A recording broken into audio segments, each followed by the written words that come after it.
Hi guys. Hi. Checking back in after yesterday. Just wanted to talk about some things because it was a very quick video because it was right after my oncologist had come in and told us very shocking news that we were not expecting, and then a different team of doctors came in right after, so we didn't really have time to process what was going on.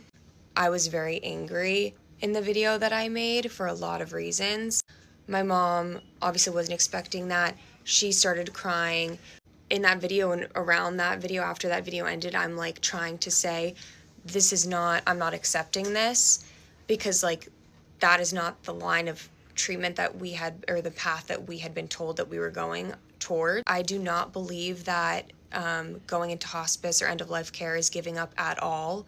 I more so meant that that is not the line of treatment that I am going under at this moment. And we talked to the doctor, the oncologist at Mass General that I'm now seeing, and she agreed. And we are going back on a different sort of chemo. And she encouraged me to travel next week to Miami. She looked at my lab, she looked at my scans. So it's just been a complete 180 from the conversation we had yesterday morning. And so I just wanted to kind of explain things a little bit further. You know, what happened yesterday was it was so shocking and so jarring to us because it really was out of the blue that, obviously Sydney's been having a lot of symptoms and side effects, and they're trying to get those under control.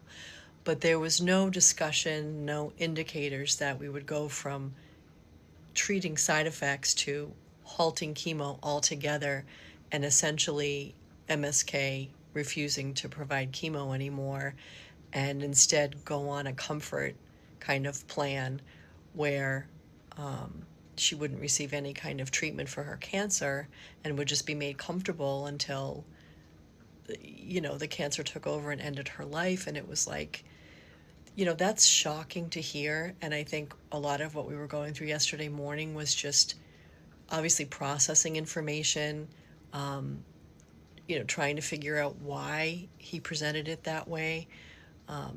And then, as Sydney does, she immediately jumps into action and calls people and finds out what other alternatives there are. And that's what she's done. And, I'm very respectful and positive of hospice care because my mom had it, and they're angels.